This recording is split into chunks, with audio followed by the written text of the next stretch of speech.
Hello, lovelies! Welcome back. On this episode, we are going to do the slip stitch across our row, and I'm going to show you how to finish off your work and sew in your ends. Okay, so last time we did treble crochet. So we've got our single crochet, half double, single crochet, we have half double, double, and treble. So our stitches get taller and taller, and now we're going to do the smallest stitch, which has no height, the slip stitch.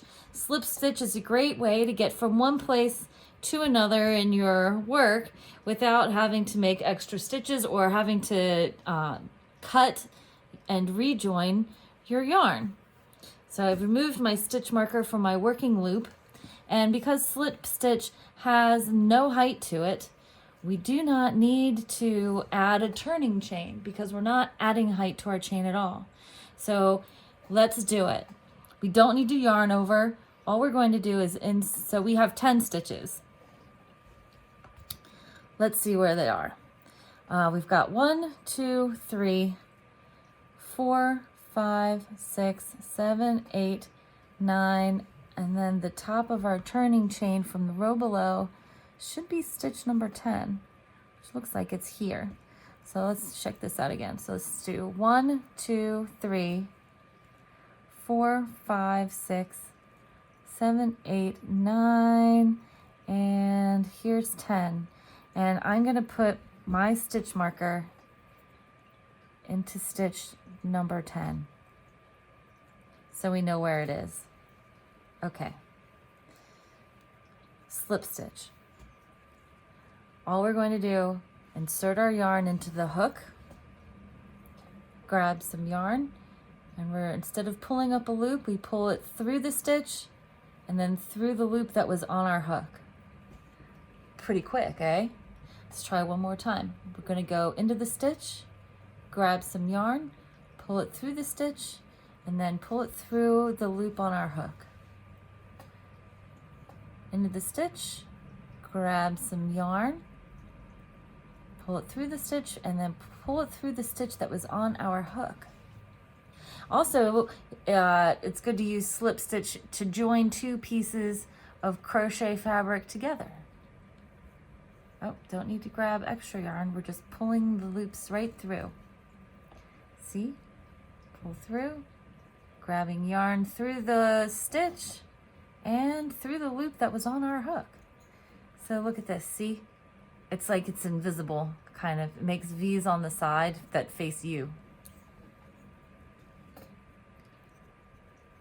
So we're gonna go through, grab some yarn, pull it through the stitch, pull it through the loop that was on our hook. And see, it kind of tightens up that top edge. So go through. So if you want to make sure you have a nice stretchy edge, you want to make sure that when you're doing your slip stitch, you don't pull them too tight, because it is easy to get it really tight. And that's something to look out for as you're doing this. So we just pull through and pull through. So here is number 9. Number 9, pull through 1 and pull through. And now here's this funky last one. So I've left my stitch marker here. Can you see where that is? Stitch marker here, and my hook is going to go into where that hole is that we're making by pulling apart where the stitch marker is. Wasn't that handy? That was so smart that we did that, so now we don't get confused. So I'm going to insert my hook, grab yarn, pull it back through, pull it through my last stitch. And this is what my row of slip stitches looks like. Here, we'll lay this down. And the slip stitches are right here. It's all these V's going across. So we have 1, 2, 3, 4, 5, 6, 7, 8, 9, and 10. So now we can unclip our stitch marker. And now we want to finish off our piece because we are finished with our swatch. So to finish off, all we need to do is yarn over, pull through the loop that was on our hook, And then we're going to cut our tail, and you want to leave like 6 inches so you can sew it in. And we just pull our tail through all the way. Pull this snug, and ta-da! That is done. That is finished off. Yay! So we have these tails. How do we sew them in?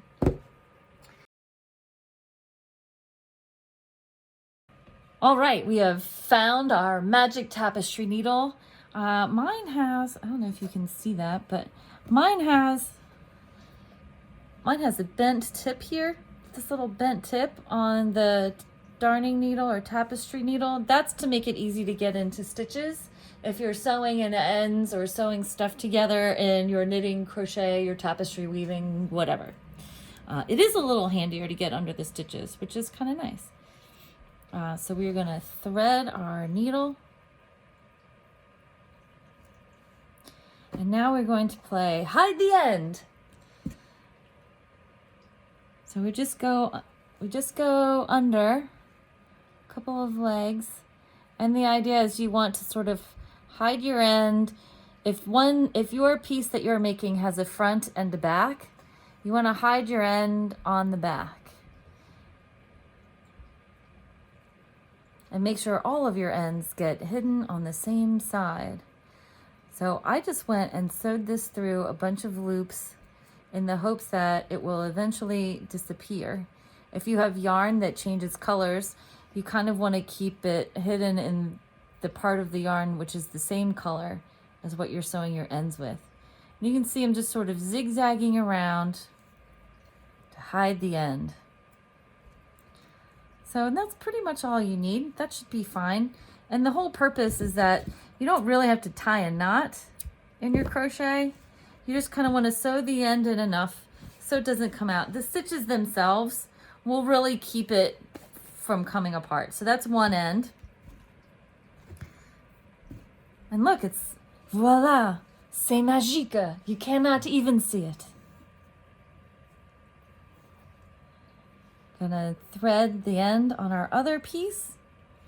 And on the smaller, tighter stitches, it's a little easier to go through because it's not as open and airy.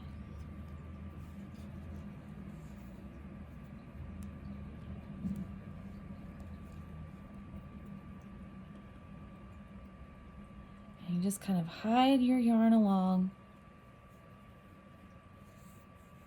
Hide the end. Hide and seek with the tail of your yarn. And if you zigzag it around a little bit, then it will be securely in there and it will be less likely to come out. Whoops. That's probably good. Okay, so then take our scissors, snip this close, and ta-da! All done. That's it. That's all there is to it. If you have questions or you need help with any of the things that we've taught you in any of our videos, please feel free to contact us. You can email us at lovelyyarns@gmail.com. You can ask us questions in the comments below. And you can find us online at lovelyyarns.com. And thank you again for watching. Don't forget to like, comment, and subscribe. And happy stitching!